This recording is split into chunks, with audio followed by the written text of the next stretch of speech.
Ladies and gentlemen, this is Joe's Classic Video Games back with another cool pinball repair video for you this evening. We are working on a very special game.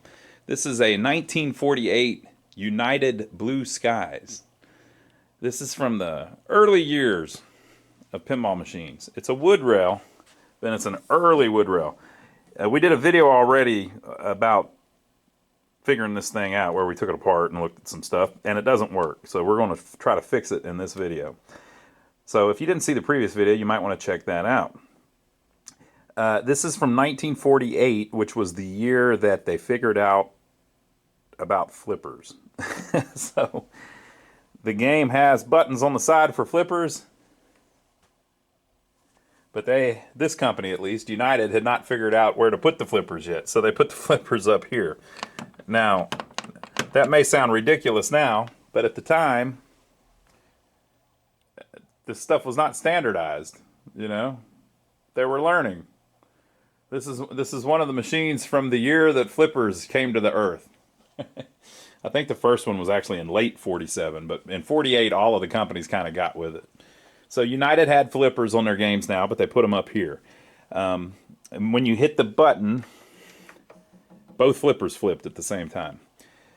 And they're kind of backwards if you think about it. Like they go that way instead of that way. But they were learning. They were learning. This is a beautiful machine. Whenever you plug it in, I don't want to do it again because I don't want to burn anything up. Whenever if you watch the previous video, you could see that, and you may see it again later in this video. But whenever you plug it in and turn it and try to turn it on and reset everything, it just makes all kinds of noise. Something isn't resetting. Something's locking on that shouldn't be. So we need to work through everything. Now, I've done a ton of electromechanical pinball machines, and this one is very similar to all the ones that we usually do. It's just much older. I think the earliest one I did before this one was from about 1956. But even the ones from 76 and 77 that were the final EMs that were made are very similar. They have a score motor. They have stepper units. They have relays that latch on and things like that. They have kick-out holes. This one has flippers. They have switches, and they have light bulbs. So, I mean, it's all kind of the same thing. It's just this one was a little more archaic. However, the older they were, kind of the nicer they were built in some ways. So some of the stuff inside of this is built very nicely. So I think what we need to do is work in the back box first and work through some of that. And then once we get that done, maybe we'll try plugging it in and starting it up again and seeing if that gets us anywhere or what. We need to do a little bit of cosmetic stuff to it. We're going to be kind of tasteful with the cosmetics, though. We don't want to ruin the vintage look of it, but at the same time, if there's a way that we can make it look more original and clean, we're going to do that. So let me slide it out from the wall, and I can show you in the back box, and then I'll show you what we're going to do first. So here's what we're looking at. We looked at this, like I said in the previous video. I had a gentleman bring me this machine probably a year ago or so, and it's been sitting around, or maybe not quite that long. It's been, I think it was earlier this year. It's been sitting around waiting for us to work on it. The cord has been replaced at some point, and they have wired in a switch. We're not plugged in right now, so they've wired in a switch that's just kind of hanging here. So we got to figure out what we want to do about that. A wire came loose from one of the fuses there that we've got kind of rigged up for now. And there is a couple wires that have came off of this Jones plug. So I think maybe what we do first is we work on those Jones plugs a little bit and try to fix that problem. And then we're going to clean through these 3 stepper units. So you've got this, what they're calling the small step-up unit, and they're calling this one the large step-up unit. And then this would be the coin unit, I guess. Replay step-up unit, they're calling it. These are all very similar to the stuff that Williams was doing, in my opinion. So it says here, small step-up unit hinge opens when 2 screws in the frame are removed. The large step-up unit tips forward by removing the wood screws at the top. So that's just what they're referring to them as. So let's mess with these Jones plugs. I believe those wires that broke may have been lights or something. Let's see if we can tell where they go. One of the problems is I don't have schematics for this exact game. Apparently nobody's got them. But I've got schematics for a similar game. So I think that went there. Again, no schematics. The way you can tell sometimes, though, is by looking at the other side of the wire. So this is black.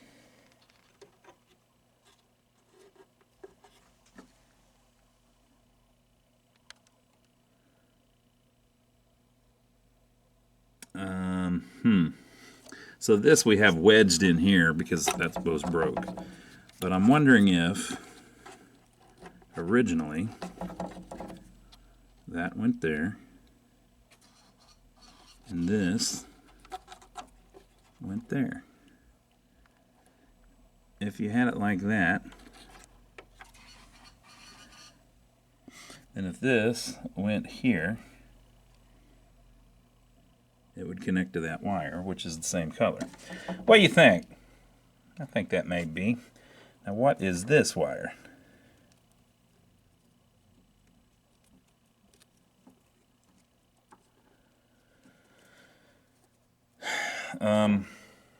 It's coming out of the bottom, and it's brown.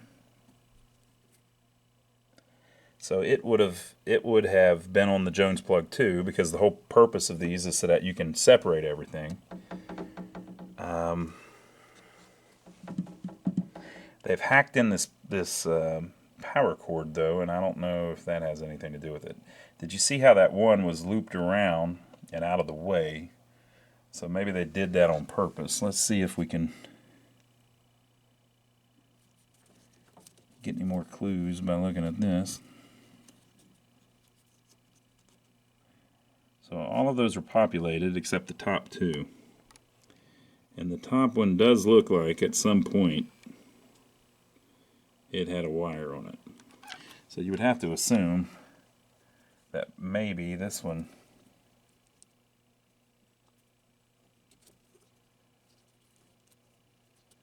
went to the other one.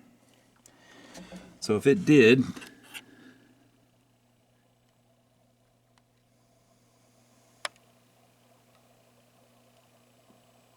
I mean, we've got two open ones there, but what wire would it have connected to?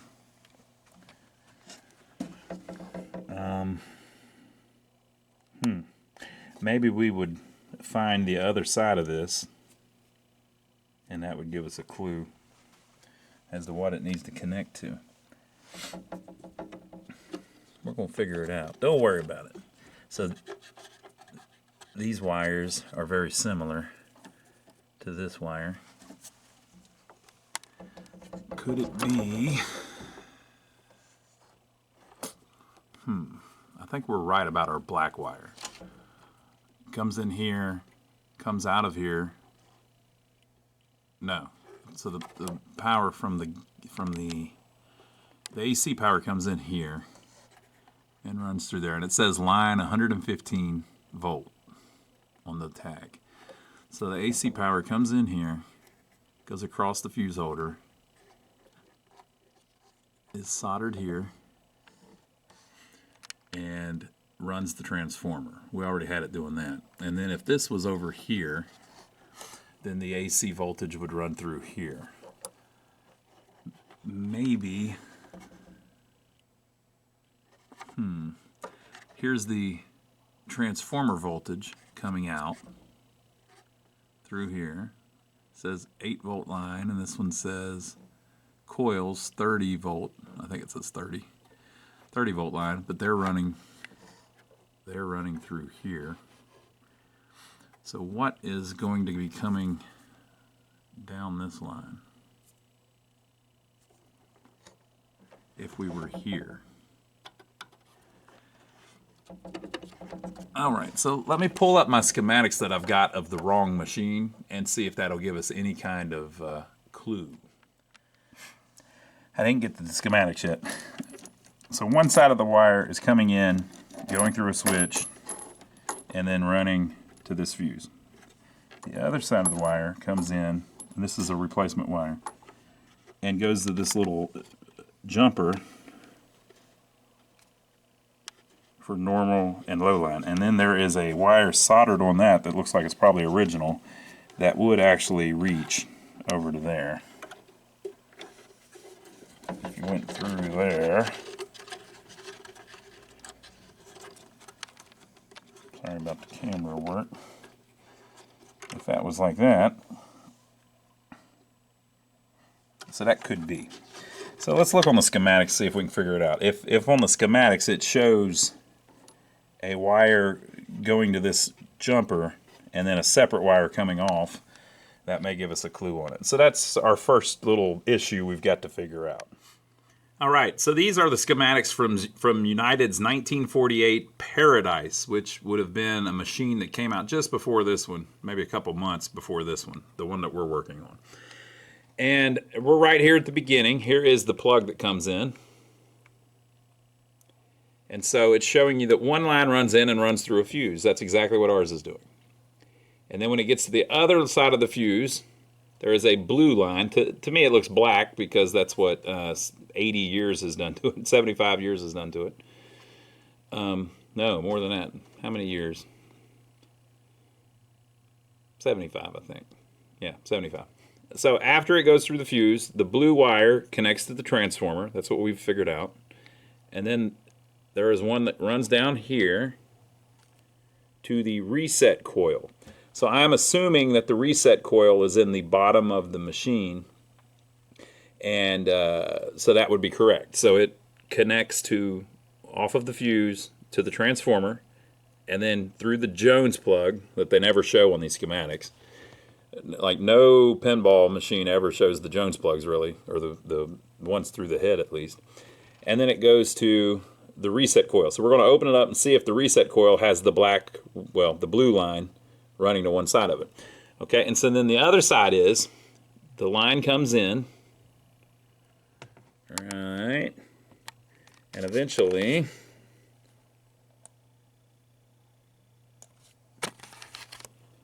goes to that jumper that we were looking at with the low line or the normal line, and then power connects to the transformer. That's what ours is doing. Ours has a separate connection right here.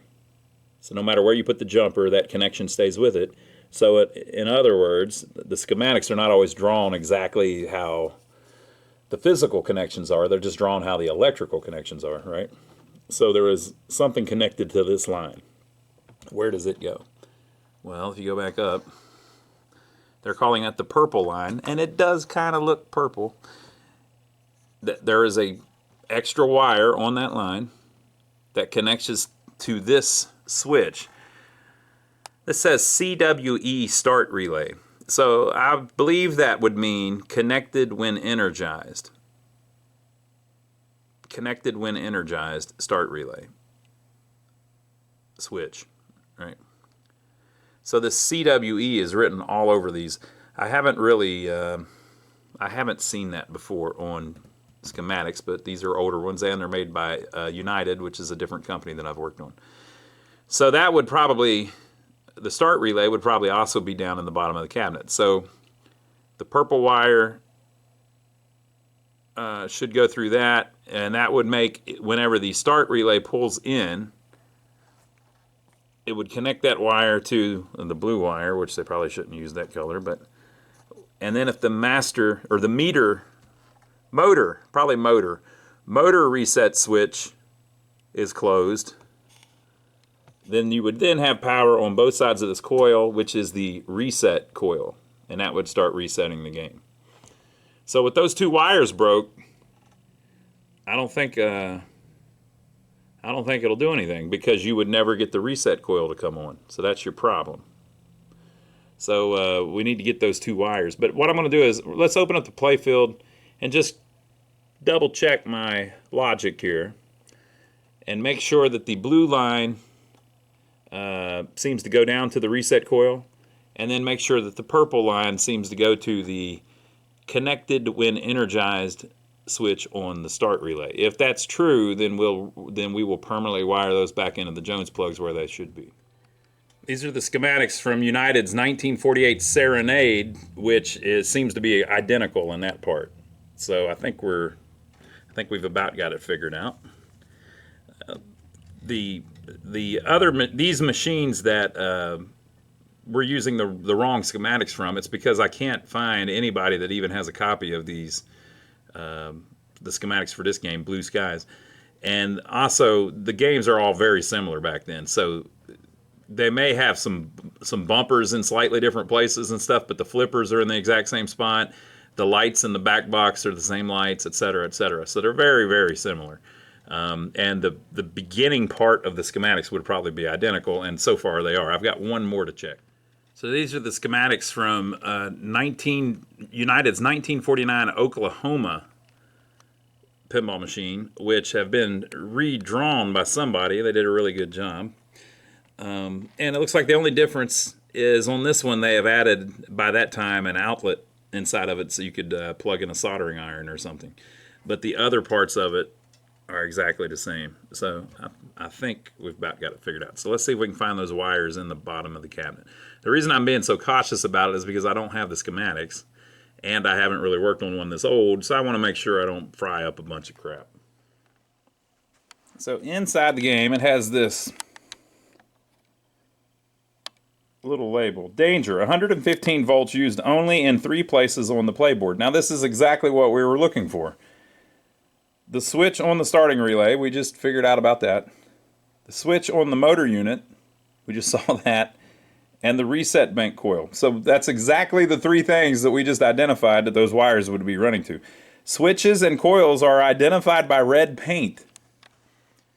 So here's a switch with red paint, and it says automatic reset coil with an arrow pointing that way. Here's a coil with red paint, and here's our blue wire on one side and our purple wire on the other side. If you look up here, blue wire and purple wire, like it's showed in the schematics. And then the motor unit, it mentioned a switch on the motor unit. And if you look, they have put red paint on the switch with the blue wire and the purple wire. So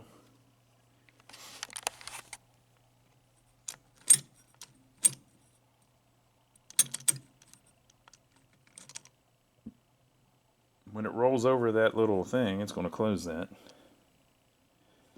which is going to make the reset coil pull in and reset everything. This is just, it's kind of interesting. It's all a little more sloppy than they were in later years. But it looks like maybe that's how it's supposed to be. I don't know.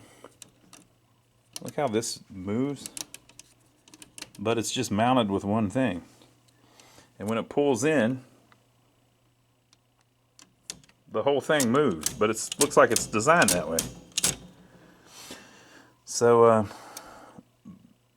by doing that, this switch is now open. If that were to trip, now the switch is closed. Okay. So yeah, I'm confident that's where those goes. So we need to basically get this line over to one of these. I might do the bottom one because this wire is not as long. And then we need to get this line over to the other one. And then I need to solder the 2 wires here back onto the Jones plug where it goes.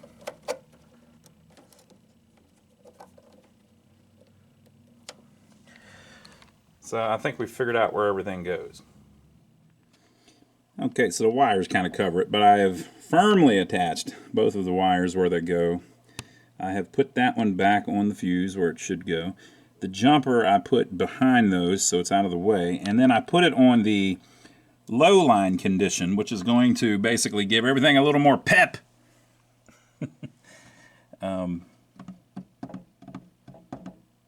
We'll see if that's a good idea or not. That's probably all right. But, you know, it's easy enough. You just move it to the other one if you want. And then the Jones plug, so all of the wiring in the back boxes back out should be, with the exception of the actual cord, right? And then the Jones plug. These Jones plugs are just wonderful inventions. I've had people mention that these are not really Jones plugs because they're not the actual Jones version. They're another version. These are just generic versions that the pinball companies made. They weren't made by the Jones company or whatever, but it's the same idea. And so I added this one back in, obviously, and then I touched up the solder on that one because it looked bad. So basically they have a hollow pin that's brass or whatever, and what you do is you strip back the wire a little bit, stick it down inside the pin, and then you fill up the pin with solder, and it works great. So I just heated up the solder that was in it, tapped it on the pinball machine, and the old solder fell right out, and now we're gonna put the old wire back in and fix it up. So they're really cool. Now if you get them too hot, of course it's going to burn through this Bakelite-ish board that the plug is made out of, but as long as you don't get it too crazy hot, the things work fantastic. All right, so I got them back in there. They're lined up with their correct companion wire, and then the little stress relief was missing. So that's the original one, and so I just made a new one. That was the best I could do, folks. You could put just a Chinese zip tie on there, on your 1948 United pimp. You could. Don't come on, people. Come on. It's even cheaper. Look, this it's like $1. People, come on now. Don't do China. We already got to put Chinese light bulbs in. Don't do China. I wonder where that string came from. We won't talk about that too much. Okay, so I got that all back together. I think that looks pretty good. That's going to provide AC power to the reset section, which probably had something to do with the loud buzzing noise we were hearing before. So I think we may try powering it up again and seeing what we get. Now, if that didn't fix anything, of course we got to work through everything, but if that didn't fix anything, you'll hear the buzzing that I'm talking about. All right, we're plugged in. Now, last time I figured out that if you push the switch and you're on, I don't know if we're on or off. We're going to swap this, right? When you do the switch, you start hearing the transformer hum. That's the only thing I could hear last time. It may do more now that we've got that plugged in. Nothing.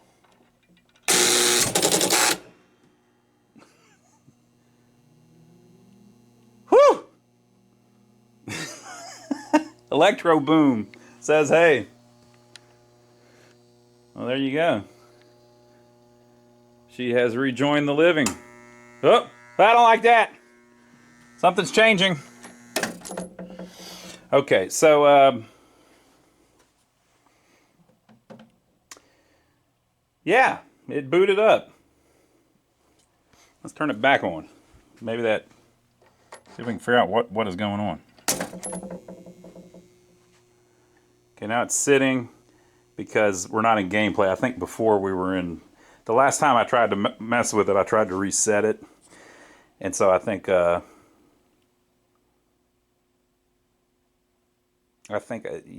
of the problem is I've never played one this old. But I think we were kind of halfway through the reset cycle. Since it didn't have the AC, it couldn't reset those coils. And the way it does that is it pushes this bad boy here.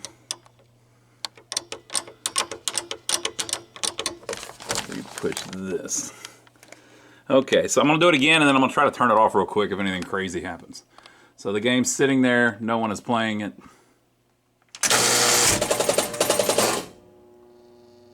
Cool. All right, we're going to turn it back off. We got some coils on. I don't know if they should be on or if they're locked on or what, right? But you got to see it at least try to do its reset. It left us with 100,000 points on it. but we're seeing signs of life. So I think next thing that we do, should we rebuild the steppers, or I think maybe we clean some coils underneath the Playfield. These are probably doing what these probably light up score lights, I would think. Things like that. So we probably need to check under the Playfield. I saw a coil under there that looks like it has caught on fire. So the people that are likely to be the new owners of this machine are watching this video. I'm going to check it out and make sure it's not going to catch on fire on you again. So, so maybe we do that first and check that out. Let me show you the ugly part underneath the Playfield. So just behind the, what they are calling the automatic reset coil, is this coil, and it is toasted. And look at the wood behind it. The plywood actually is charred. I mean, a little part of the plywood is actually gone. So this thing got really hot. So is that supposed to get really hot, or is that something that burned up? I mean, obviously it burned up, and obviously it's not supposed to get that hot, but is that a hold coil or something? I can't read the paper. So I'm going to try to just wipe that off with a rag, and maybe we can read it. If we can't, we'll just have to figure out what it is. There is one make or break switch on it, and there's one normally closed. No, open. Yeah, see, look, they've got it bent wrong. When this pulls in, it should close that switch. Oh yeah, it's open, just barely. So one normally open, or a closed when energized switch, and one make or break switch.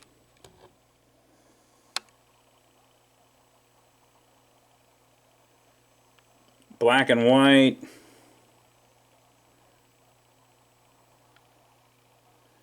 Blue, white, white and black,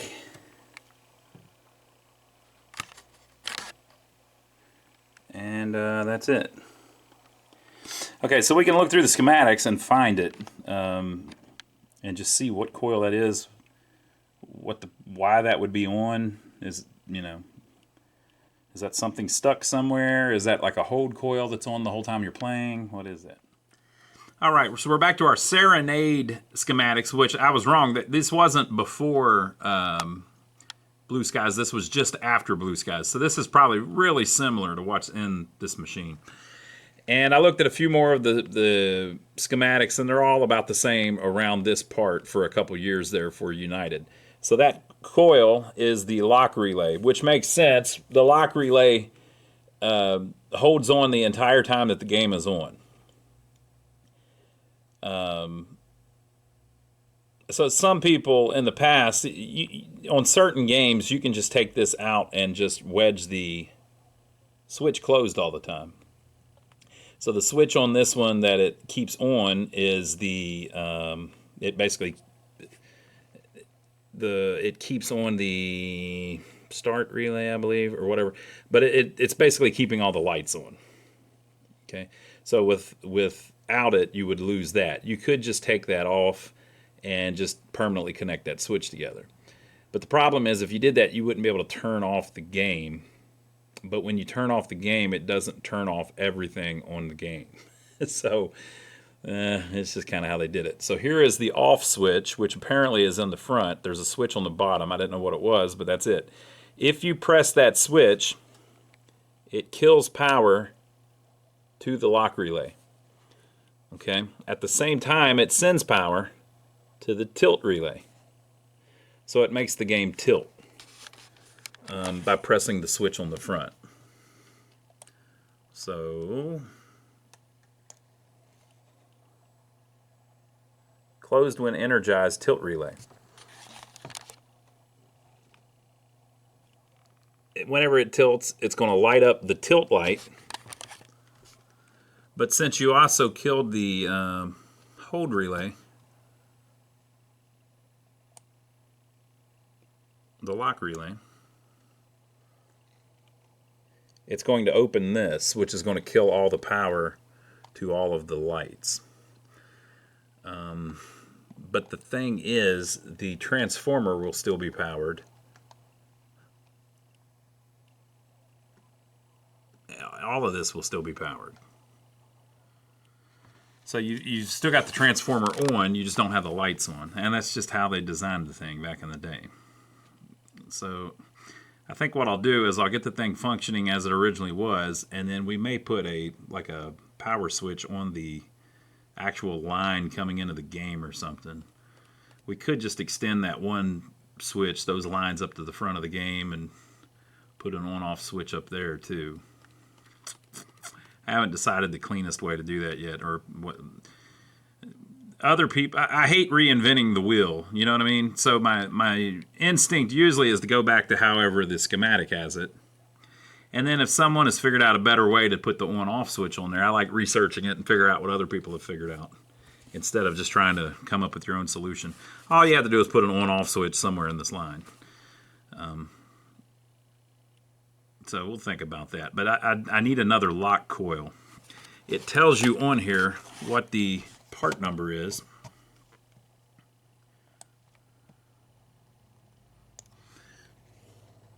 It's a 6-29F1150. The 6, I'm not sure what that means. I think that may just be the, well, I don't know what that means. The 29 is the gauge of the wire. F is the type of bobbin that it's on. So it's a relay coil instead of like a flipper coil or something. It doesn't have a sleeve through it. And then 1150 is the number of turns of the wire. So it's a 29 gauge wire that's turned 1150 times. On Williams games, they used a very similar coil that was a 28 1150. And then later they started using a 28 1200 to cool it down a little bit. So I think what we might do, if I can find one, is replace this burn-up coil with a 28 1200, like the Williams games have. I did work on that old pitch and bat, and it had very similar parts to this United in it. So a 28 1200 would probably be better and not get quite as hot. So I think what we'll do is we'll turn it on with the Playfield up, see what we see now that we can look at the bottom of the Playfield. And then we'll test that off switch on the front. It's not really an on switch, it's an off switch. Turn this back on. Transformer is powered. I believe that's the off switch. Everything's dead. That would be the lock coil, lock relay. So the shuffle switch, the way it works is whenever you push in the quarter, or the dime, or nickel, I think it was a nickel, it hits this, which is going to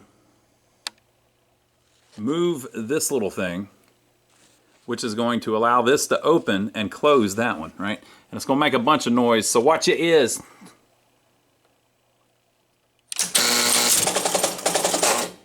I pushed it in too far. I shouldn't have pushed it that far. Okay, so there's the lock relay. It's locked in. What else is locked in? Anything?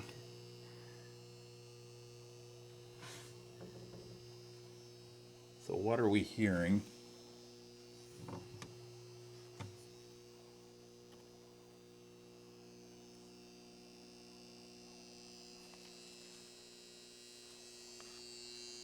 Yeah.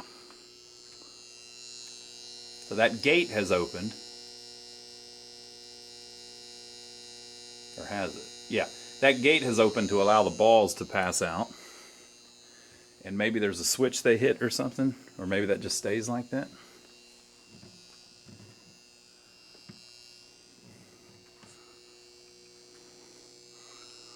So the ball gate is open. Okay. I like that better. The ball gate is open.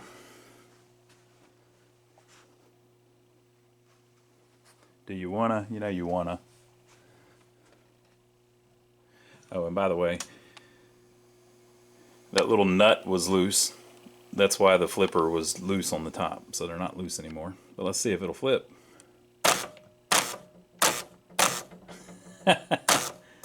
Just barely. That's gonna need some help. That's upside down too. Okay, so it's flipping. Very cool. Let me show you how these pop bumpers work.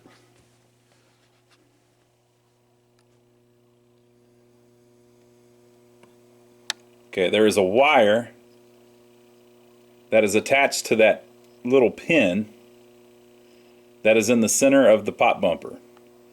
And then there is a ring that's attached to the other wire that's wrapped around the pin. And so if you, let me see if I can do it without electro-killing myself. If you hit the skirt, it touches the two wires together. And you score points. See the sparking? It's just how it was, people. It's not a pop bumper, it's just it doesn't pop. It's just a bumper. So, I think we're good. Even the lock coil is working. It's just scary. You know what I mean? We need a better one.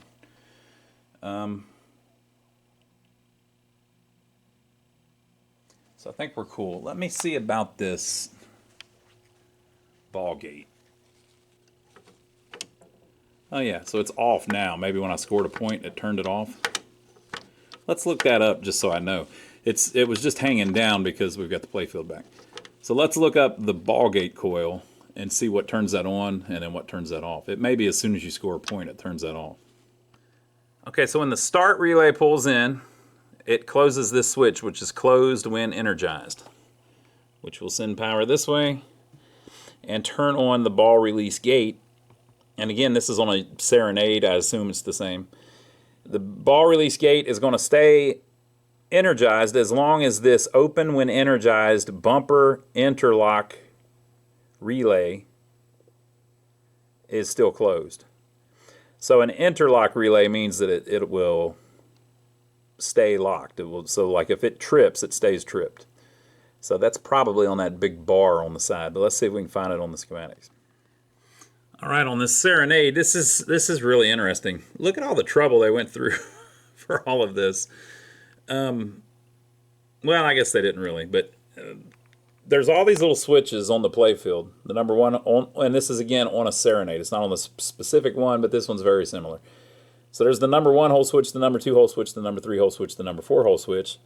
There's the 1, 2, 3, 4, 5, 6, 2, 2, 7 and 2, 8 and 1, 9 and 4, 10 and 3, and number 10. Well, that's the number 10 relay. But all of these, if they connect, basically it sends power through to one or the other, and eventually it turns on one of the relays. Well, if any of these relays come on, it turns on the bumper interlock relay. And so as soon as that coil ever comes on, it closes the ball gate. So basically it just stays open until you score a point. Makes complete sense. And while I have the schematics open, let me show you something beautiful. Okay, so here is the common or whatever. And then right here on the end of the schematic, they have added a line at the very end. And it goes to a flipper coil. And then there are 2 flipper switches. And that connects it to the other side of the power. So the original design, at least from United, this is the Paradise schematics, the earliest ones I've got. You just hit a switch, and as long as you're holding that in, this coil is in. Right? Now here's the part you'll really like. So this is a Serenade, which was just a little later, a few months later, and it was made right after this Blue Skies. You got the same line, and it comes up here, and you have a flipper resistor, and you have a flipper open at the end of stroke switch. And so this was bypassed if the flipper button wasn't pushed in. And then you got the flipper solenoid and the 2 flipper switches. So this is the same, but they added a resistor and an end of stroke switch so that they could make sure that the coils don't burn up, because apparently they were already having people that would just hold the flipper coil in until the thing burnt up. So they ran into that problem immediately. So one set of schematics that doesn't have it, and then immediately afterwards it does have it. Let's see if on our machine it has it. It does not have it. So they had not invented the end of stroke switch yet when they made this game. Some of the other companies may have. United wasn't the biggest company. I mean, Williams and Gottlieb and some of the other companies were making a lot of these new things. What a hell of a little mech, though. Think about that. What a place in history. They figured out, hey, I'm going to put a button and it's going to pull in a coil and move a lever on the playfield. And look what that's turned into. Psh, crazy. So let's see if our off switch works. The only way we'll be able to know is by that one little light bulb you can see up there. So I'm just going to push in this switch. Yeah, that's it. So the game is turned off.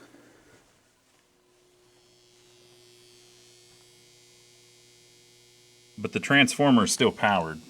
It would be so cool to leave it like that, but I just don't think it's all that practical in somebody's house, because you wouldn't really know if it's on or off, you know? Yeah, so we got to think of a better way to do that, because, like, how would they know if it's on or off right now? We might just have to tell them they need to keep the thing unplugged. It's probably not going to do anything, but it's turned on, you know?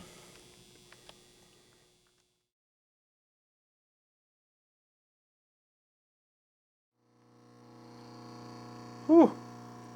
Either the hold coil or that ball gate coil are really loud.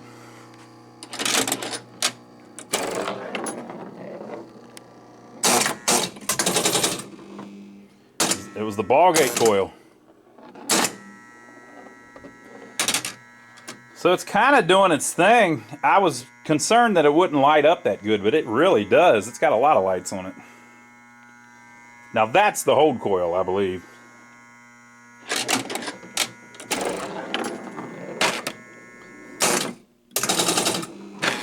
No, that's whatever coil is holding on some of those bonus lights. So I think it's going to end up being a beautiful machine. Very cool. So we still got a long way to go, though. But it's already working. So I think the previous owner had it pretty much doing its thing. But we're going to see if we can get it playing a lot better and looking a lot better. So hope you enjoyed it so far. Make sure to give us a thumbs up for taking the trouble to film it for you. I don't think there's that many videos of repairing United machines online. So hopefully this will help people save some of these if they run into one. All of these things deserve to be fixed, you know. Some of you, well, if you watch this late in the video, you probably love this stuff, but some people wouldn't really appreciate this just because it's so old school, so old-fashioned. But these things have a complete style to them, you know. It may not, you may not want it as the only game you've got, unless you just love history and you just love the look of these things. But if you've got a collection, you should have one of these if you can find one. Makes you wonder how many of these survived and how many they made. At one point, back when these were being made, the 30s and the 40s, arcade games didn't exist yet, or video arcade games didn't exist yet. So these were very popular. I mean, lots of people played these back in the day. So I hope you enjoyed it. We'll see you on the next video. We'll get it a little farther along on the next one. Make sure to check out my brother Donnie if you don't know about him. He has his own channel here on YouTube. There's a link down below. We work on arcade games, pinball machines, and jukeboxes. My brother Donnie works on old buildings, old vehicles, things like that. I'm with him over on his channel a lot, so I will see you over there. And we'd like to thank everybody that's been buying one of our t-shirts. If you don't know about that, you can see those on our website. Go to lionsarcade.com. We've got some t-shirts that we've been selling and enjoying and getting lots of good feedback on that, so we appreciate everybody that's reached out to buy one of those, email us if you'd like one, and we will see you on the next video.